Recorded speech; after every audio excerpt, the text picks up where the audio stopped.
اعمال کی اصلاح کرم سے کر دے۔ الحمدللہ رب العالمین والصلاة والسلام علی سید المرسلین، اما بعد فاعوذ باللہ من الشیطان الرجیم، بسم اللہ الرحمن الرحیم۔ پڑھیے، الصلاۃ والسلام علیک یا رسول اللہ وعلی آلک واصحابک یا حبیب اللہ، الصلاۃ والسلام علیک یا نبی اللہ وعلی آلک واصحابک یا نور اللہ۔ درود پاک پڑھنے کے بے شمار فضائل و برکات ہیں۔ کعبے کے بدر الدجا، طیبہ کے شمس الضحیٰ، صلی اللہ تعالیٰ علیہ وسلم پر درود پڑھنے کے بے شمار فضائل و برکات ہیں، اور اس کے بارے میں بہت ساری احادیث بھی ہمیں سننے کو ملتی ہیں۔ مگر کچھ لوگ درود پاک کو تھوڑا سا گرانٹڈ لے لیتے ہیں کہ یار پڑھ لیا تو ٹھیک ہے، نہیں پڑھا تو کوئی مسئلہ نہیں۔ ایسا نہیں ہے، یہ ذرا یاد رکھیے گا۔ ایک امتی ہونے کی حیثیت سے یہ ہم پر حق ہے نبی پاک علیہ الصلوۃ والسلام کا۔ Actually it is the right of رسول پاک علیہ الصلوۃ والسلام اپون ہز امہ، کہ ایک امتی ہونے کی حیثیت سے ہم پر یہ ذمہ داری ہے کہ ہم ان پر درود پڑھتے رہیں۔ اور اب آئیے جو درود نہیں پڑھتے اس کے بارے میں ذرا غور سے یہ حدیث سننا ہے۔ بی بی عائشہ صدیقہ رضی اللہ تعالی عنہا ایک بار رات کا پہر تھا اور کچھ لباس وغیرہ سوئی سے کپڑا سی رہی ہیں۔ آج کل تو لائٹیں ہیں، اس زمانے میں تو چراغ ہوتے تھے، اور اب جو انٹیریئر کے ایریا ہوتے ہیں وہ نائٹ بھی بڑی ڈارک ہوتی ہے، رات بڑی اندھیری ہوتی ہے۔ اب کیا ہوا کہ بی بی عائشہ فرماتی ہے کہ رات اندھیری تھی اور میرا چراغ بھی گل ہو گیا، چراغ گل ہو گیا اور سوئی میرے ہاتھ سے گر گئی۔ اب ٹرائی ٹو انڈرسٹینڈ، اگر یہاں بھی سوئی گر جائے تو ڈھونڈنا آسان نہیں ہے اتنی روشنی میں، مگر اگر اندھیری رات ہو، چراغ بھی گل ہو جائے تو سوئی ڈھونڈنا اٹس نیکسٹ ٹو امپاسبل۔ مگر وہ کہتی ہیں کہ اتنے میں میرے آقا مدینے والے مصطفیٰ نور والا چہرہ لے کر میرے کمرے میں تشریف لے آئے۔ اچھا دیکھیے، ایک بات سمجھنی ہے، پیارے آقا کے چہرہ انور سے نور کتنا نکلتا تھا۔ آج بھی کسی کا برائٹ چہرہ، خوبصورت چہرہ دیکھ کر ہم کہتے ہیں ماشاءاللہ بڑا خوبصورت چہرہ ہے، نورانی چہرہ، یہ اور چیز ہے۔ نبی پاک کے چہرے سے لٹرلی نور کی کرنیں نکلا کرتی تھی، اور کتنی نور تھی کہ بی بی عائشہ صدیقہ فرماتی آقا کمرے میں آئے، اتنا اجالا ہوا کہ میں نے اپنی کھوئی ہوئی سوئی آقا کے نور کی روشنی میں تلاش کر لی۔ اچھا، جب وہ سوئی مل گئی تو بی بی عائشہ صدیقہ رضی اللہ تعالیٰ عنہ عظمت کے ساتھ، محبت کے ساتھ عرض کرتی ہیں حضور آپ کتنے خوبصورت ہیں، آپ کتنے حسین ہیں۔ تو اللہ کے حبیب علیہ الصلوۃ والسلام فرماتے ہیں بد نصیب ہے وہ شخص، بخیل ہے وہ شخص جو قیامت کے دن میرا چہرہ نہیں دیکھ سکے گا۔ اچھا، اب بی بی عائشہ صدیقہ شاکڈ ہو گئی کہ نبی پاک کا قیامت کے دن دیدار نہ ہونے کا مطلب سمجھتے ہیں؟ ہم سب نے تو شفاعت ہی پیارے آقا علیہ الصلوۃ والسلام سے لینی ہے، اگر ان کا ہی دیدار نہیں ہوا تو پھر بچا کیا ہمارے پاس؟ تو ڈائریکٹ بی بی عائشہ صدیقہ رضی اللہ تعالیٰ عنہ کا حضور کون ہے وہ بدبخت جو آپ کا چہرہ نہیں دیکھ سکے گا؟ تو سنیے، اللہ کے حبیب علیہ الصلوۃ والسلام فرماتے ہیں وہ شخص، حدیث کا مضمون ہے، جس کے سامنے میرا ذکر ہو اور مجھ پر درود نہ پڑھے وہ قیامت کے دن میرا دیدار نہیں کر سکے گا۔ اچھا، درود حدیثوں کو ذرا سمجھیے گا۔ ایک طرف فرمایا جو میرا نام سن کر درود نہ پڑھے وہ میرا دیدار نہیں کر سکے گا، اور دوسری طرف ایک اور پیاری حدیث یہ ہے کہ نبی پاک فرماتے ہیں جس کا مضمون ہے بے شک بروز قیامت میرے سب سے زیادہ نزدیک وہ ہوگا جس نے دنیا میں مجھ پر سب سے زیادہ درود پڑھے ہوں گے۔ اٹ مینس گیٹ پاس ہے if you want to be a close with رسول پاک علیہ الصلوۃ والسلام on the day of judgment. قیامت کے دن اگر نبی پاک کا قرب چاہیے، آپ ذرا امیجن کریں، ابھی ماشاءاللہ اتنا بڑا مجمع ہے، سارے چاہیں کہ اسٹیج کے پاس آ جائیں، تھوڑا مشکل ہو جائے گا، لیکن کبھی سوچا آپ نے قیامت کے دن کتنا مجمع ہوگا؟ حج پہ جو گئے ہیں ان کو اندازہ ہے 25-30 لاکھ میں، وہ پنجابی میں کہتے ہیں لگ پتہ جاتا ہے پبلک کس کو کہتے ہیں، لیکن اس وقت کتنے لوگ ہوں گے؟ 8 ارب تو اس وقت دنیا میں ہے نا، آن دا ڈے آف ججمنٹ تک پتہ نہیں 60 70 100 200 ارب لوگ ہوں، اور سب چاہیں کہ ہم آقا کے پاس پہنچ جائیں، کتنا مشکل ہوگا؟ تو گیٹ پاس کس کے پاس ہوگا؟ آقا فرماتے ہیں جس نے جتنا زیادہ درود پڑھا ہوگا وہ اتنا میرے قریب آ جائے گا۔ ویسے میں آپ کو درود پڑھنے کا ایک تصور بھی بتاتا ہوں، میں نے کبھی پریکٹس کیا ہے، کبھی آپ بھی اس کو پریکٹس کیجئے گا کہ ہاتھ میں تسبیح ہو اور آنکھیں بند ہوں، اور میں یہ درود پڑھ رہا ہوں کہ میں جتنے درود پڑھ رہا ہوں نا اتنے قدم آقا کے قریب ہوتا جا رہا ہوں۔ ہیں قیامت کا دن ہے، محشر کا دن ہے، میں جتنے درود پڑھ رہا ہوں اتنا نبی پاک کے قریب ہو رہا ہوں. یقین کریں آپ کا جی نہیں چاہے گا تسبیح رکھنے کو، آپ کہیں گے تھوڑا اور پڑھ لوں، تھوڑا اور قرب مصطفیٰ مل جائے. تو اپنی زندگی میں درود پاک کو شامل کیجئے. آئیے مل کر محبت کے ساتھ بآواز بلند درود پاک پڑھ لیں. صلو علی الحبیب صلی اللہ تعالی علی محمد صلی اللہ علیہ وسلم. سبحان اللہ. میلاد کا مہینہ ہمیں نبی پاک علیہ الصلوۃ والسلام سے مزید کلوز کرنے آتا ہے، اور آقا علیہ الصلوۃ والسلام سے محبت یہ ہمارے ایمان کی جان ہے. محمد کی محبت دین حق کی شرط اول ہے. اسی میں ہو اگر خامی تو سب کچھ نامکمل ہے. کہ محمد سے وفا تو نے تو ہم تیرے ہیں، یہ جہاں چیز ہے کیا لوح و قلم تیرے ہیں. تو پتہ یہ چلا کہ سرور کائنات علیہ الصلوۃ والسلام سے محبت یہ ہمارے دین کی جان ہے. اس کے بغیر دین کمپلیٹ نہیں ہوتا. بلکہ نبی پاک علیہ الصلوۃ والسلام نے تو کامل مومن کی نشانی بیان کر دی. What is the parameter? ہم سارے کہتے ہیں میں مومن ہوں، مسلمان ہوں، مگر کوئی تو پیرامیٹر ہوگا نا کہ کیسے پتہ چلے کہ میں کامل مومن ہوں. تو یہ پیرامیٹر بھی نبی پاک نے طے فرما دیا.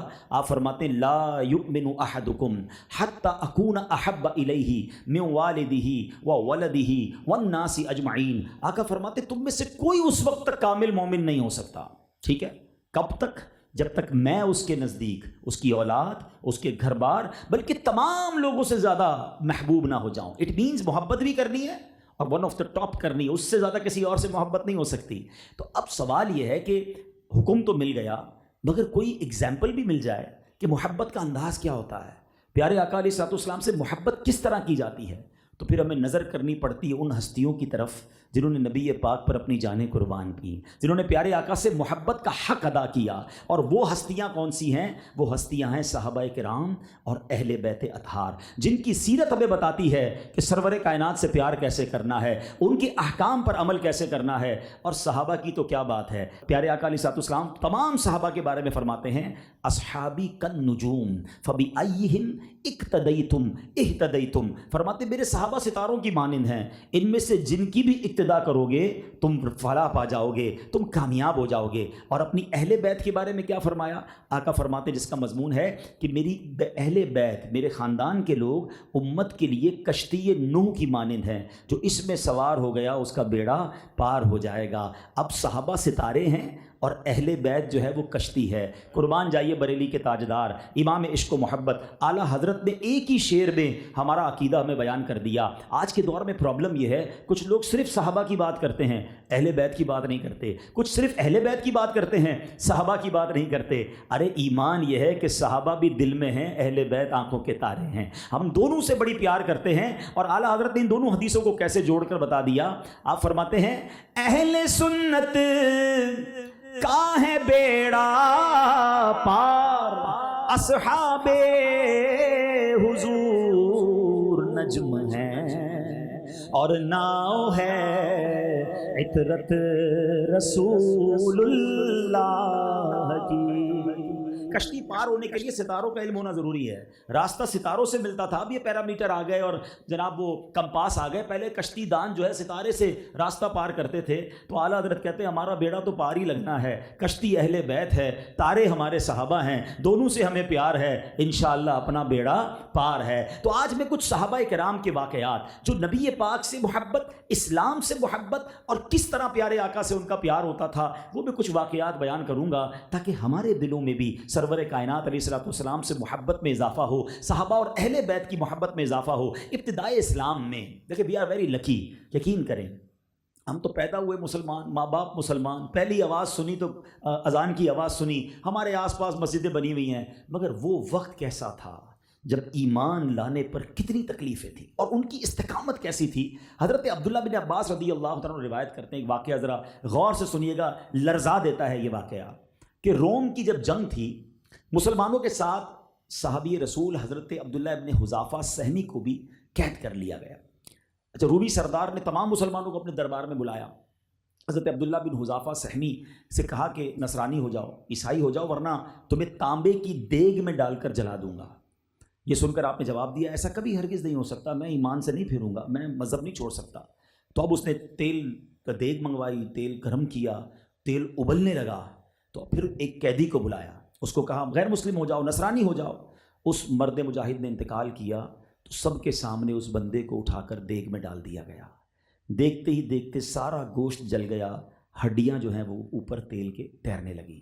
پھر اس نے کہا، اس رومی سردار نے کہ دیکھ لو اس کے ساتھ جو کیا ہے، تمہارے ساتھ یہی کروں گا، تم نصرانی ہو جاؤ. اس نے کہا کہ نہیں. اب کیا کیا؟ حکم دیا کہ اب ان کو بھی تیل میں ڈال دو. جلادوں نے پکڑا، آپ کو تیل کے قریب لے گئے تو اب آپ نے اچانک رونا شروع کر دیا. جلادوں نے بتایا کہ یہ قیدی تو رونے لگ گئے ہیں. تو واپس بلایا، کہا لگتا ہے کوئی چینجنگ آ رہی ہے پلان میں، گھبرا گئے ہیں، موت قریب آ گئی ہے. کہا بتاؤ کیوں رو رہے ہو؟ اگر کہتے ہو تو میں نہیں چلاتا تمہیں، اسلام چھوڑ دو اور نصرانی مذہب اختیار کرو. کہتے تم یہ سمجھ رہے ہو کہ میں موت کے خوف سے رو رہا ہوں؟ خدا کی قسم موت کے خوف سے نہیں رو رہا.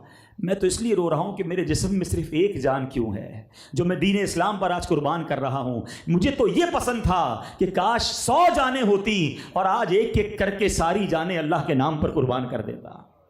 اب جب سردار نے یہ سنا تو وہ حیران ہو گیا کہ کسی کو اپنے دین سے اتنی محبت بھی ہو سکتی ہے کہ وہ مرنے پر بھی اس لیے رو رہا ہے کہ اکیلا کیوں، میری اور جانیں ہوتی وہ بھی میں اللہ کے نام پر قربان کر دیتا. تو اب اس نے ایک اور آفر کی. کہتا ہے اچھا ایسا کرو، جلاتا نہیں ہوں، تم نصرانی مذہب اختیار کر لو، میری بڑی حسین و جمیل بیٹی ہے، میں اس سے شادی کر دیتا ہوں اور حکومت میں بھی تمہیں حصہ دوں گا. کہتے میں کسی صورت اسلام نہیں چھوڑ سکتا. اس نے کہا اچھا چلو ایک کام کرو، ایک تو میری شرط مان لو، میرے سر پر بوسہ دے دو، میرے سر پر بوسہ دے دو، میں تمہیں بھی آزاد کر دوں گا اور 80 مسلمان جو میرے ساتھ قیدی ہیں ان کو بھی آزاد کر دوں گا. اب آپ نے بڑا غور کیا، آپ نے کہا یقین واقعی تم ایسا کرو گے؟ اس نے کہا یس میں ایسا ہی کروں گا. بڑا پرومس ہو گیا. آپ نے سوچا کہ صرف میری جان کا معاملہ نہیں ہے، 80 مسلمانوں کی جانوں کا معاملہ ہے. آپ نے کہتے نا کہ بادل ناخواستہ اس کے پیشانی پر بوسہ دیا، حسب وعدہ اس نے آپ کو بھی چھوڑ دیا، 80 قیدیوں کو بھی چھوڑ دیا. جب یہ تمام مجاہدین امیر المومنین کے پاس پہنچے اور سارا واقعہ بیان کیا، حضرت عمر فاروق کھڑے ہو گئے اور حضرت حذیفہ کے چہرے کا بوسہ حضرت عمر فاروق نے دیا. اللہ اکبر. دیکھیں میں اور آپ نعت میں یہ شعر پڑھتے ہیں کہ کروں تیرے نام پہ جاں فدا، نہ بس ایک جاں دو جہاں فدا، دو جہاں سے بھی نہیں جی بھرا، کروں کیا کروڑوں جہاں نہیں. یہ بولنا آسان ہے مگر صحابہ نے یہ کر دکھایا. جب موقع آیا صحابہ نے یہ نہیں دیکھا کہ ہماری جان قربان ہو جائے گی، ہمارا مال قربان ہو جائے گا. انہوں نے ہر چیز سے زیادہ اگر کسی چیز کو فوقیت دی تو اللہ اور اس کے رسول کے پیغام کو اور دین متین کو فوقیت دی. یہاں اس واقعے سے ایک بات اور بھی سیکھنی ہے کہ ہمیں اسلام کو ہمیں گرانٹڈ نہیں لینا چاہیے. یہ بہت بڑی نعمت ہے، اللہ کا احسان ہے ہم پر. دیکھیں نا کئی لوگ غیر مسلموں کے گھر پیدا ہوتے ہیں، کئی لوگ ایسے ملکوں میں پیدا ہوئے جو مسلمان نہیں ہیں. مجھے اور آپ کو بن مانگے رب نے مسلمان بنایا، مسلمان ماں باپ عطا کیے، مگر اپنے ایمان کی قدر کرنی ہے، ایمان کی حفاظت بھی کرنی ہے. یقین جانیں آج کے دور میں ایمان کی حفاظت کی بہت ضرورت ہے. لوگ سمجھتے ہیں ایمان مسلمان پیدا ہوا ہوں تو مسلمان ہی مروں گا. نہیں جناب، دیر از نو گارنٹی. ہمیں دعا کرتے رہنا ہے اور خیال بھی رکھنا ہے کیونکہ قرآن کہتا ہے اے ایمان والو مت مرنا مگر مسلمان. ہمیں کہا گیا ہے ولا تموتن الا وانتم مسلمون، مت مرنا مگر مسلمان. ایمان لے کر تم نے قبر میں جانا ہے. اللہ کے نبی علیہ الصلوۃ والسلام نے ایک دعا فرمایا کرتے، یا مقلب القلوب ثبت قلبی علی دینک، اے دلوں کو پھیرنے والے میرے دل کو اپنے دین پر ثابت قدمی عطا فرما. وہ تو اللہ کے نبی ہیں، وہ کیوں دعا کر رہے ہیں؟ ہماری تربیت کے لیے کہ اے مومنوں خیال رکھنا، ایمان بچا کر جانا ہے. اور صحابہ ایمان کے لیے کتنی مارے کھائیں صحابہ کرام نے. ہم تو بے مانگے مسلمان ہو گئے ہیں، مگر اس کی قدر کریں. زبان سے کوئی ایسا جملہ جاری نہ ہو، اعمال میں کوئی ایسی گندگی شامل نہ ہو جائے کہ کہیں یہ برکت ہم سے چھین نہ لی جائے. بہرحال صحابہ کرام علیہم رضوان نے کیسی کیسی قربانیاں دی صرف نبی پاک کو پانے کے لیے. اللہ اکبر. آؤ میں آپ کو ایک عشق بھری داستان سناتا ہوں. جب بھی میں یہ داستان پڑھتا ہوں یا سنتا ہوں ایمان تازہ ہو جاتا ہے. معاملہ ہے فارس کے رہنے والے ایک شخص کا، اور وہ اصفہان کے ایک دیہات میں رہتے تھے. ان کے دل میں یہ خیال آیا کہ خالق کون ہے اس دنیا کا، اس دنیا کا مالک کون ہے. کہتے ہیں میں بس ایسے بندے کے پاس پہنچا کہ جو اللہ کی یاد کرتا تھا اور افضل آدمی تھا. میں نے اس سے پوچھا کہ بتاؤ کون سا دین افضل ہے. اس نے کہا کہ یہ تمہیں نئی بات کہاں سے سوچ گئی، اپنے باپ دادا کے دین کے علاوہ کوئی دین اختیار کرنا چاہتا ہے. میں نے کہا نہیں، لیکن میں جاننا چاہتا ہوں کہ آسمانوں اور زمین کا مالک کون ہے، ہو از دا کریٹر، تو سب سے افضل دین کون سا ہے. اس نے کہا کہ موصل میں جاؤ، ایک راہب ہے وہ یہ تمام باتوں کو جانتا ہے. ٹریول کر کے وہ جو فارس کا شخص ہے وہ پہنچتا ہے کہاں پر، اس عالم کے پاس. اب وہ چلتے گئے اور اس کے بعد ان کے ساتھ عبادت کرنے لگے. 3 سال ان کے پاس ٹھہرے. 3 سال کے بعد ان کے وصال کا وقت قریب آیا، کہا مجھے بتاؤ میں کس کے پاس جاؤں؟ انہوں نے کسی اور کے پاس بھیجا، ساری زندگی اس کی خدمت کرتے رہے، اللہ وحدہ لا شریک کی عبادت کرتے رہے۔ اس کے وصال کا وقت آیا، کہا اب کہاں جاؤں؟ کہا ایک اور جگہ چلے جاؤ۔ کئی سال کا یہ سپین گزرتا گیا، آخر میں اس نے کہا کہ اب میرا وقت بھی ختم ہونے والا ہے، کہا اب میں کہاں جاؤں؟ کہا میرا علم بتاتا ہے کہ نبی آخر الزماں کی آمد کا وقت ہوا چاہتا ہے، اب وہ آنے والے ہیں جو دین لے کر آئیں گے، جو اللہ کا دین لائیں گے۔ ان کی قوم کے لوگ انہیں بڑا برا بھلا کہیں گے، ساحر کہیں گے، معاذ اللہ مجنون کہیں گے، مگر وہ مدینہ منورہ میں ہجرت کریں گے۔ ان کی نشانی یہ ہے کہ وہ ہدیہ قبول کریں گے، صدقہ نہیں کھائیں گے، اور ان کے کاندھوں کے درمیان مہر نبوت ہوگی۔ اللہ اکبر۔ اب وہ کہاں ہے؟ فارس کے، وہ عراق اور فارس یعنی ایران اور عراق میں وہ شخص گھوم رہا ہے، اور باتیں اس سے ہو رہی ہیں اس مدینے کی جو ابھی بسنے والا ہے، آباد ہونے والا ہے۔ اس کو یہ معلوم تو ہو گیا، مگر اب وہ سوچ رہا ہے کہ میں کیسے مدینے پہنچوں۔ غریب آدمی تھے، انہوں نے قافلے والوں سے پوچھا آپ کہاں جا رہے ہیں؟ انہوں نے کہا ہم مدینے جا رہے ہیں، جو بھی اس علاقے کا نام تھا پہلے۔ کہا مجھے بھی ساتھ لے جاؤ۔ کہا تم کیا دو گے؟ کہا کچھ بھی نہیں ہے میرے پاس تو دینے کے لیے، ایک کام کر سکتا ہوں، میں آپ کا غلام بن جاتا ہوں۔ اللہ اکبر۔ مدینے پہنچنے کے لیے غلامی اختیار کر لی، اپنے آپ کو بیچ دیا، کیونکہ نبی پاک کی تلاش ہے۔ اب یہ قافلے والوں کے ساتھ مدینے پہنچے، قافلے والوں کا غلام تھا، اب انہوں نے کھجوروں کے کام پر لگا دیا کہ سارا دن درخت پر چڑھتا تھا، منو کھجوریں اٹھاتا تھا۔ اتنا میں نے کام کیا کہ میری کمر جو ہے وہ پیٹ کی طرف نکل آئی، یعنی پیٹ اور کمر مل گیا، اس قدر میں نے مزدوری کی۔ اب تھوڑی میری کوئی زبان سمجھتا نہیں تھا، عرب کے لوگ تھے، میں فارسی بولتا تھا۔ ایک بوڑھی عورت ملی، اس کو کچھ میری زبان آتی تھی، تو میں نے اس سے پوچھا کہ کوئی نئی شخصیت آئی ہے کہ جس کی وجہ سے کوئی معاملات میں چینجنگ آئی ہو؟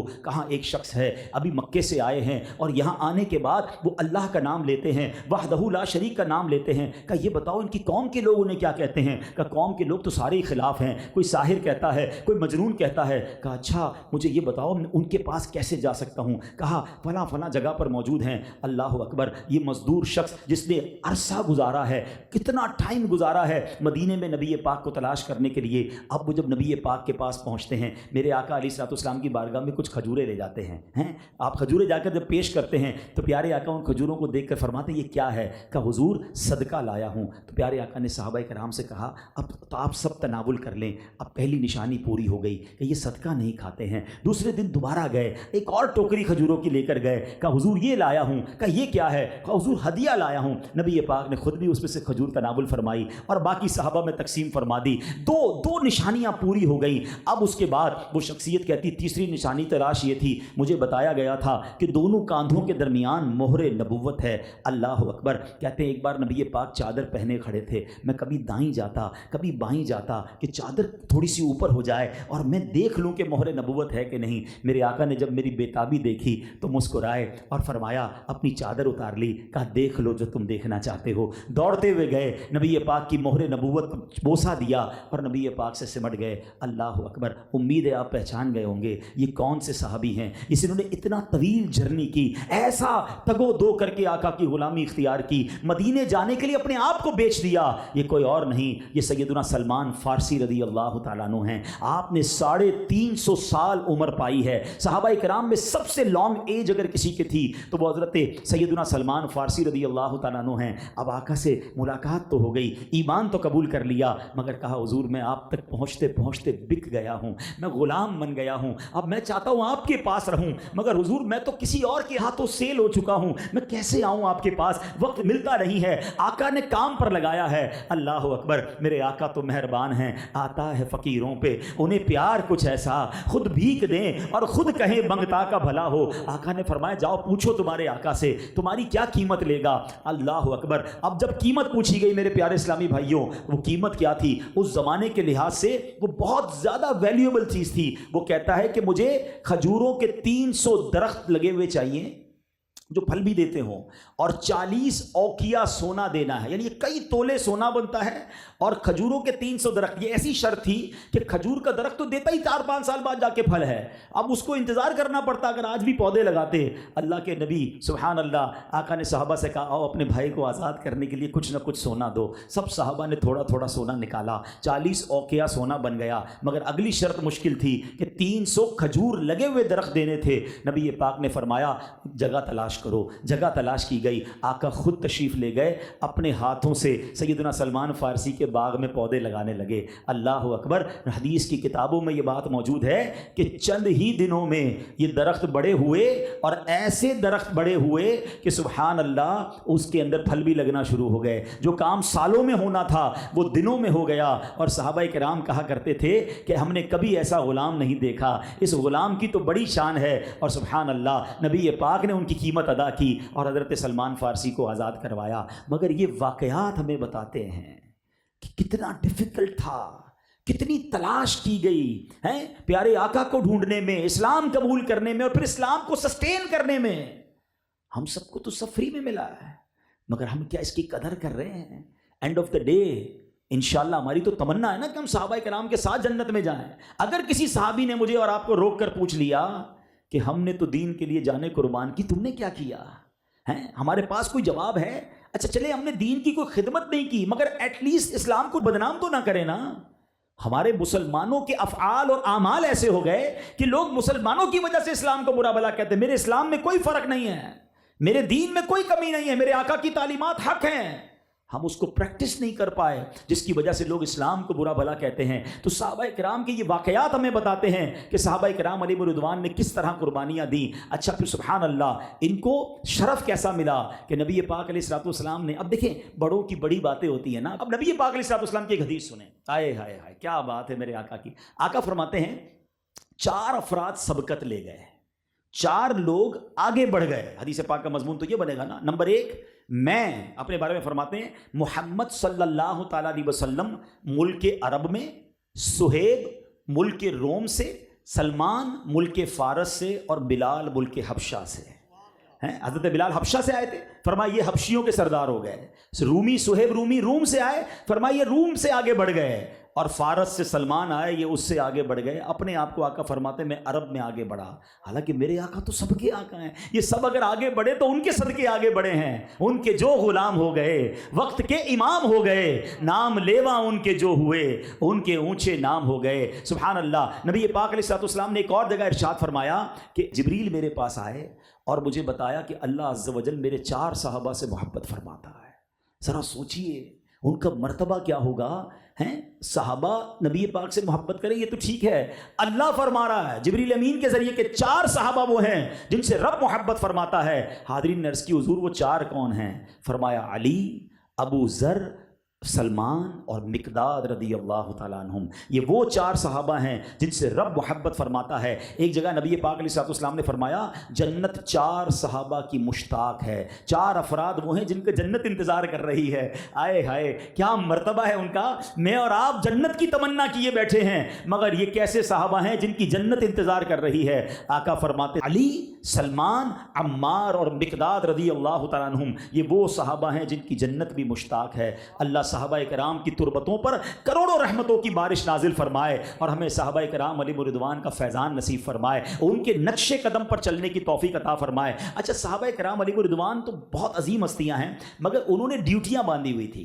نبی پاک سے محبت کا ایک اور نرالا انداز پتہ ہے کیا تھا؟ صحابہ کرام اپنے ساتھ نبی پاک کی کچھ خدمت بھی لے لیتے تھے. حضرت انس بن مالک یہ نبی پاک علیہ الصلوۃ والسلام کے سب سے زیادہ مشہور اور ممتاز خادم ہیں. یہ خادم خاص تھے. ان 10 برس تک میرے آقا کے ساتھ سفر میں رہے, حضر میں رہے, گھر پہ رہتے تھے, خدمت کرتے تھے. نبی پاک علیہ الصلوۃ والسلام نے ان کو بہت پیاری دعا سے نوازا. خادم خاص تھے. آپ نے فرمایا اللہم اکثر مالہ و ولدہ و ادخلہ الجنہ. اللہ کے حبیب نے دعا کی, اے اللہ اس کے مال میں, اس کی اولاد میں کثرت عطا فرما اور اس کو جنت میں داخل فرما. حضرت انس کہتے ہیں میں نے 2 دعاؤں کا تو صلہ ثمرہ اپنی آنکھوں سے دیکھ لیا ہے. لوگوں کے باغوں میں 1 بار پھل لگتا ہے, میرا باغ ہر سال 2 بار پھل دیتا ہے. آقا نے مال میں برکت کی دعا کی. اچھا اولاد کی برکت کیسے؟ اور کہتے ہیں میرے پھل جو لگتے ہیں نا اس میں مشک کی خوشبو آتی ہے. آقا نے مال میں برکت کی دعا دی ہے. اور اولاد میں کتنی برکت ہوئی؟ کہتے ہیں میری اولاد کی تعداد 106 ہے, 70 لڑکے ہیں اور باقی لڑکیاں ہیں. اور کہتے ہیں اب تیسری دعا کا انتظار ہے کہ آقا نے فرمایا اللہ جنت میں بھی داخل کر دے. آئے ہائے 2286 حدیثیں حضرت انس رضی اللہ تعالیٰ عنہ نے روایت کی. سبحان اللہ. ایک سے ایک صحابہ کرام ہیں. اس میں ایک اور صحابی, اللہ اکبر, حضرت اب ذرا سنیے گا، کاتبین وہی کچھ صحابی تھے جن کا کام تھا وہی لکھنا، نبی پاک جو فرماتے وہ اس کو لکھتے، اس میں حضرت ابوبکر صدیق تھے، حضرت عمر فاروق تھے، حضرت عثمان غنی تھے، حضرت مولا علی تھے، حضرت طلحہ بن عبید اللہ ہیں، حضرت سعد بن ابی وقاص ہیں، حضرت امیر معاویہ رضی اللہ تعالیٰ عنہ، حضرت زید بن ثابت ہیں، پھر اسی طرح نبی پاک کے دربار کے کچھ شعراء تھے۔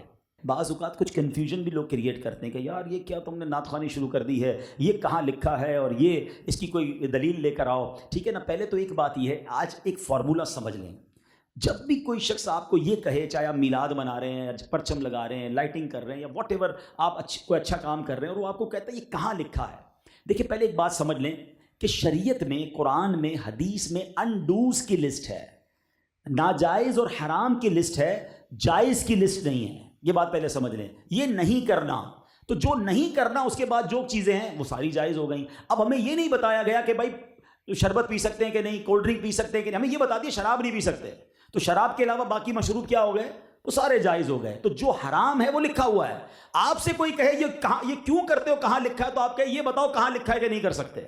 سمپل سوال یہ ہے کہ جہاں نہیں کر سکتے پہلے یہ لے کر آؤ، تو چیپٹر کلوز ہو جائے گا، وہ ساری زندگی ڈھونڈتا رہے گا، اس کو نہیں ملے گا۔ لیکن آؤ پھر بھی میں نعت خوانی کا کیسا شاندار ثبوت، اور سبحان اللہ یہ صحابہ کرام کا کیسا وصف تھا، احادیث کی کتابوں میں باقاعدہ کیٹیگریز بیان ہوئی ہیں کہ نبی پاک کے دربار کے شعراء، کتنے شعراء تھے سنیے گا، صحابہ کرام علیہ رضوان، 200 صحابہ کرام وہ ہیں جو پیارے آقا علیہ الصلوۃ والسلام کی نعت پڑھا کرتے تھے، جن میں سے چند مشہور نام کیا ہیں۔ حضرت کعب بن مالک انصاری رضی اللہ تعالیٰ عنہ، جو جنگ تبوک میں شریک نہ ہونے کی وجہ سے معتوب ہوئے، پھر ان کی توبہ قبول ہو گئی۔ ان کا بیان یہ ہے کہ نبی پاک نے مجھے فرمایا تم لوگ مشرکین کی ہجوم کرو، کیونکہ مومن اپنی جان اور مال سے جہاد کرتا ہے، اور تمہارے اشعار تو کفار کے لیے تیر کی مانند ہیں۔ اصل میں ہوتا کیا تھا اس زمانے میں، تلوار کے ساتھ ساتھ اشعار سے بھی مقابلہ ہوتا تھا، الفاظ سے بھی مقابلہ ہوتا۔ وہ نبی پاک کی معاذ اللہ گستاخی والے اشعار لکھتے تھے، صحابہ کرام یہاں سے نبی پاک کی شان بیان کرتے تھے، اسلام کی شان بیان کرتے تھے، تو آقا حضرت کعب بن مالک سے کہتے ہیں تمہارے اشعار جو ہیں وہ تو ان کے لیے تیر کی مانند ہیں، سبحان اللہ۔ ایک اور حضرت عبداللہ بن رواحہ، سبحان اللہ، یہ ایسے صحابی ہیں جن کو نبی پاک نے سید الشعراء کا خطاب دیا، یہ آقا کی شان میں اشعار لکھا کرتے تھے۔ اور سبحان اللہ حضرت حسان بن ثابت کو کون بھول سکتا ہے، آپ تو وہ عظیم صحابی ہیں کہ پیارے آقا مسجد نبوی میں ممبر لگایا کرتے اور حضرت حسان بن ثابت کو بٹھا کر اپنی نعتیں سنا کرتے اور یہ دعا فرماتے، یا اللہ جبریل کے ذریعے ان کی مدد فرما۔ تو سن لو، نعت پڑھنا یہ صحابہ کا طریقہ ہے اور نعت سننا یہ خود نبی پاک کا طریقہ ہے۔ تو مبارک ہو نعت خوانی کرنے والوں کو۔ اب آئیے، اچھا لوگ کہتے ہیں ٹھیک ہے صحابہ کرام کے دور میں ثنا خوانی تھی، وہ تو بڑی شریعت کے مطابق تھی، آپ کی نعت خوانی ہم کو سمجھ نہیں آتی۔ چلو پھر حضرت حسان بن ثابت کا ایک شعر سنا دیتا ہوں، صحابی کی نعت ہی سن لیتے ہیں نا۔ حضرت حسان بن ثابت کہتے ہیں وَأَحْسَنُ مِنْكَ لَمْ تَرَ قَطُّ عَيْنِي وَأَجْمَلُ مِنْكَ لَمْ تَلِدِ النِّسَاءُ خُلِقْتَ مُبَرَّأً مِنْ كُلِّ عَيْبٍ كَأَنَّكَ قَدْ خُلِقْتَ كَمَا تَشَاءُ۔ اب ذرا یہ شعر کا معنی سمجھ لو، زندگی میں کبھی کنفیوز نہیں ہوگے۔ وہ کہتے ہیں وَأَحْسَنُ مِنْكَ لَمْ تَرَ قَطُّ عَيْنِي، حضور آپ جیسا حسین میری آنکھ نے دیکھا ہی نہیں ہے۔ وَأَجْمَلُ مِنْكَ لَمْ تَلِدِ النِّسَاءُ، یا رسول اللہ آپ جیسا جمیل کسی ماں نے جنا ہی نہیں ہے۔ اب میں آپ سے کہتا ہوں، حضرت حسان بن ثابت یہ کہیں وَأَحْسَنُ مِنْكَ لَمْ تَرَ قَطُّ عَيْنِي، اور آج 1400 سال بعد ہم اردو بولنے والے اگر یہ کہہ دیں کہ جیسے میرے سرکار ہیں ایسا نہیں کوئی، ارے یہی تو حضرت حسان بن ثابت نے کہا وَأَحْسَنُ مِنْكَ لَمْ تَرَ قَطُّ عَيْنِي، حضور آپ جیسا حسین میری آنکھ نے دیکھا ہی نہیں ہے۔ وہ آگے کہتے ہیں خُلِقْتَ مُبَرَّأً مِنْ كُلِّ عَيْبٍ، یا رسول اللہ رب نے آپ کو تمام عیبوں سے پاک پیدا فرمایا ہے۔ تو اگر بریلی کے تاجدار یہ کہہ دیں وہ کمال حسن حضور ہے کہ گمان نقص جہاں نہیں، یہی پھول خار سے دور ہے، یہی شمع ہے کہ دھواں نہیں، ارے یہی تو ایسا لگ رہا ہے کہ انٹرپریٹیشن ہے، شرح ہے حضرت حسان بن ثابت کی شاعری کی۔ بلکہ سنو جو اگلی لائن ہے نا، وہ تو عقل مند لوگ سمجھ پائیں گے کہ کتنی گہری بات کہہ گئے۔ وہ کہتے ہیں کأنک قد خلقت کما تشاء، حضور اللہ نے آپ کو ایسا بنایا ہے جیسا آپ چاہتے تھے۔ اور اعلیٰ حضرت کیا کہتے ہیں، خدا کی رضا چاہتے ہیں دو عالم، خدا کی رضا چاہتے ہیں دو عالم، خدا چاہتا ہے رضائے محمد صلی اللہ تعالیٰ علیہ وسلم۔ تو پتہ چلا کہ یہ جو اشعار ہیں اور آج جو ہم پڑھ رہے ہیں یہ صحابہ کا طریقہ ہے، اور یہ شروع سے جاری ہے اور یہ قیامت تک چلتا رہے گا یوں ہی، اور ان کا چرچا رہے گا یوں ہی، ان کا چرچا رہے گا، پڑے خاک ہو جائیں جل جانے والے۔ اچھا کچھ صحابہ کرام کی ڈیوٹی جو ہے ہے وہ موزنین تھے. صحابہ کرام اذان دیا کرتے تھے, اس میں حضرت بلال, سبحان اللہ, حضرت بلال حبشی کو کون بھول سکتا ہے, عاشقوں کے امام ہیں. اور حضرت بلال کا واقعہ بھی بڑا کمال کا ہے کہ آپ کا جو آقا تھا وہ آپ کو بہت تنگ کرتا تھا, آپ کو جو ہے وہ تپتی ریت پر لٹاتا, سینے پر پتھر رکھ دیتا, کہتا اے بلال اسلام سے پھر جاؤ. آپ کہتے ہیں اللہ وحدہ لا شریک کے علاوہ کسی کو رب نہیں مانتا. اب جب نبی پاک گزرتے اور یہ ظلم و ستم دیکھتے میرے آقا بڑے غمزدہ ہو جاتے. سیدنا ابوبکر صدیق رضی اللہ تعالیٰ عنہ ایک بار اس کے آقا کے پاس پہنچ گئے, کہا بتاؤ اس حبشی غلام کو تم آزاد کرنے کے لیے کیا رقم لوگے. اب اسے معلوم تھا کہ یہ حضرت ابوبکر صدیق بڑے مالدار ہیں, اسلام کے مبلغ بھی ہیں. اس نے بڑی مہنگی رقم بتائی, نارملی وہ کاسٹ نہیں ہوتی ہے, وہ پیسے نہیں تھے, اس نے زیادہ بتائے. حضرت ابوبکر کہتے ٹھیک ہے ڈن ہو گیا, ڈیل ڈن, اتنے میں مجھے بلال دے دو. کہتے نہیں اور لوں گا, اور پیسے بڑھا دیے. کہا ڈیل ڈن, اب حضرت بلال مجھے دے دو. کہتے نہیں اور پیسے لوں گا. یعنی سودا کرتا, مکر جاتا, آپ اوکے کرتے جاتے, وہ پیسے بڑھاتا گیا, آپ اوکے کرتے گئے. آخر میں جب ڈیل ختم ہو گئی بہت سارے پیسے بڑھا لیے, حضرت ابوبکر نے پیمنٹ کی, حضرت بلال کو لیا تو وہ پتہ کیا کہتا ہے, بھیا بن خلف کہتا ہے کہ اے ابوبکر تم تو بڑے تاجر مشہور تھے, تمہاری ڈیلنگ کے تو بڑے چرچے ہیں, اتنی مہنگی قیمت دے کر تم نے یہ حبشی غلام خریدا ہے. سنو وہ تاریخی جملے حضرت ابوبکر صدیق کے.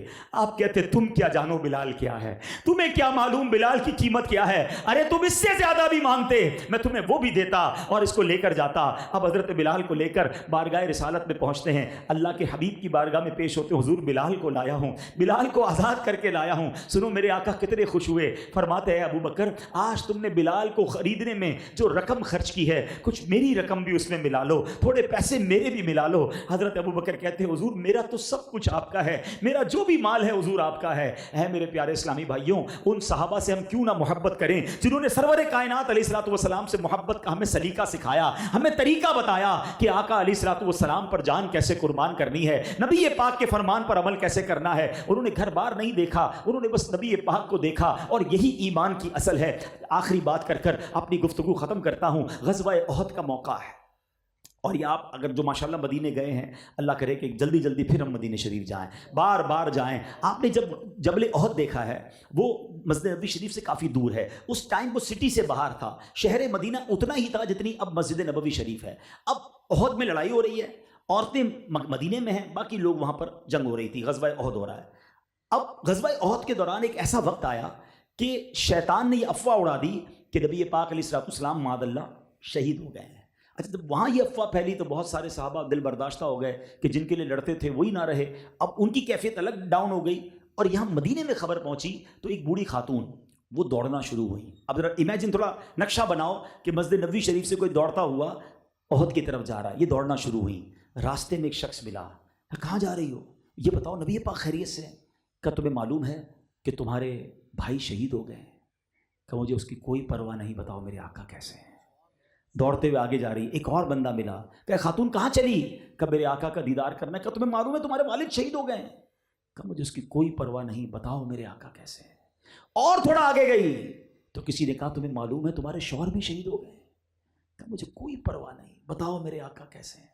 احد پر پہنچتی ہیں, صحابہ کرام نبی پاک کے پاس لے جاتے ہیں.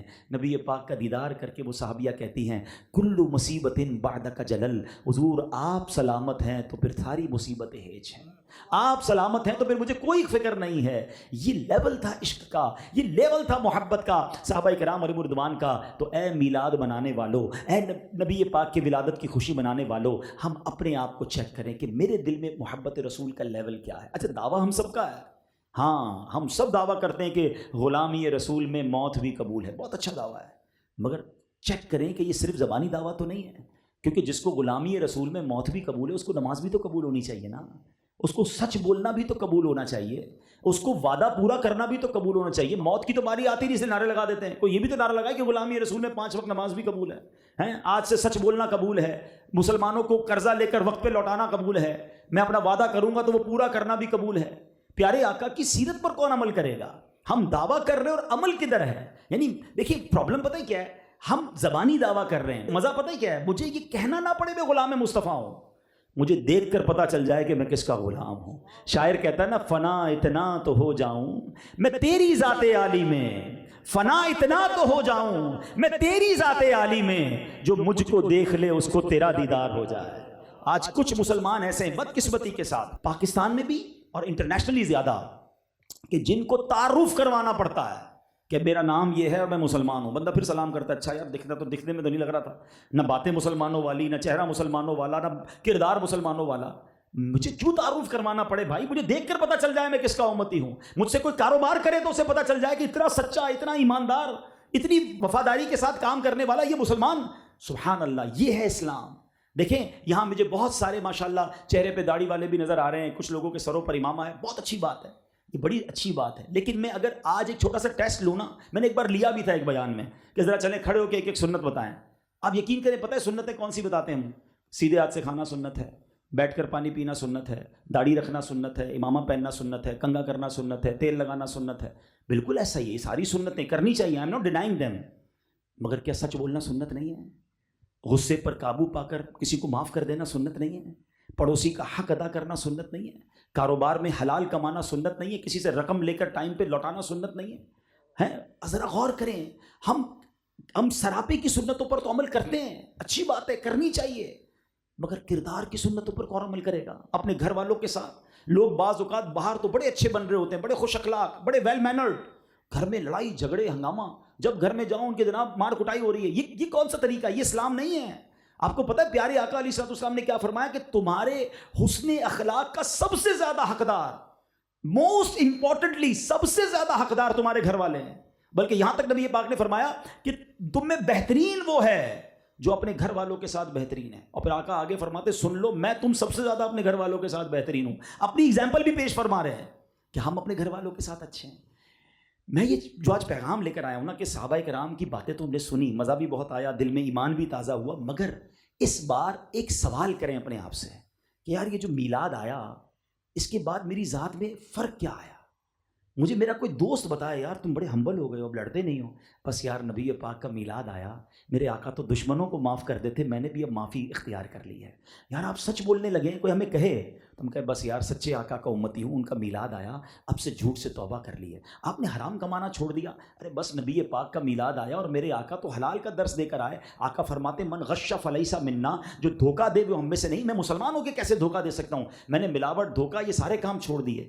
تب پتہ چلے کہ میں نے میلاد کا اثر قبول کیا ہے, میلاد کی برکتیں میرے قلب اقدس پر ظاہر ہوئی ہیں. تو آج آئے ہیں نا تو یہ کچھ نیتیں کر کے جائیں. نبی پاک کو نماز سے کتنا پیار تھا. آقا فرماتے ہیں جعلت قرۃ عینی فی الصلاۃ, نماز میں میری آنکھوں کی ٹھنڈک ہے. سارے نیت کر لیں کہ آج کے بعد ہماری کوئی بھی نماز قضا نہیں ہوگی انشاءاللہ. آج کے بعد سچ بولیں گے. اب سچے آقا کے امتی ہیں نا, مسلمان جھوٹا کیسے ہو سکتا ہے؟ منافق کی نشانی کہی گئی کہ بات کرے اور جھوٹ بولے. ہمیں کوئی کہے یار آپ منافق ہو تو کتنا غصہ آئے گا, حالانکہ نبی پاک نے فرمایا منافق کی نشانی یہ کہ بات کرے تو جھوٹ بولے, لڑائی ہو تو گالیاں دے, امانت رکھوائی جائے تو خیانت کرے. بہت ساری چیزیں ہمارے درمیان ہوتی ہیں. منافق اپنے آپ کو کہلوانے کے پسند نہیں کریں گے. بھائی مسلمان جھوٹا نہیں ہوتا. تو آج ہم نیت کر کے جائیں, اللہ مجھے اور آپ کو صحابہ کرام کے طریقے پر عمل کرنے کی توفیق عطا فرمائے. صحابہ کرام کا فیضان ایسا نصیب فرمائے کہ ہم نبی پاک کے سچے امتی بن جائیں, ایسے امتی بن جائیں کہ نبی پاک ہم سے راضی ہو جائیں, قیامت کے دن ہماری شفاعت فرمائیں اور اپنے ساتھ ہمیں جنت میں لے جائیں. اللہ پاک ہم سب کو عمل کرنے کی توفیق عطا فرمائے. آمین بجاہ النبی الامین صلی اللہ علیہ وسلم. میرے اعمال کی اصلاح کرم سے